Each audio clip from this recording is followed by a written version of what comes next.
عبدالرحمن بابا فرمایي وایي ته وځان ورته نظر کړه چې قبول یې که مردود نندارچي د خپل صورت شه چې مسلم یې که جهود امتی د ابراهیم شه تابع مشه د نمرود د غفلت له خوبه پاسه سو به اوس خواب آلود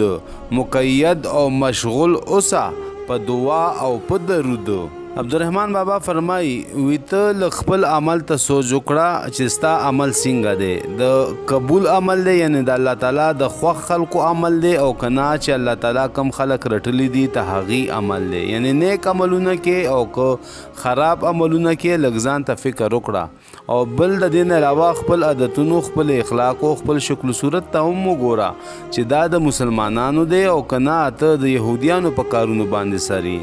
او بیا وایي چې د ابراهیم علیه السلام امتی شه، مطلب د پیغمبر صلی الله علیه وسلم دین قبول کا او د نمرود د کافرانو پیروي مه کوه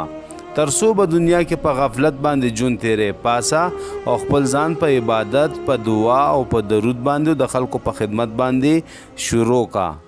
دا د عبدالرحمن بابا کلام او ته هغې وضاحت ته سره مې شیر کو. اجازت غواړم د الله په امان.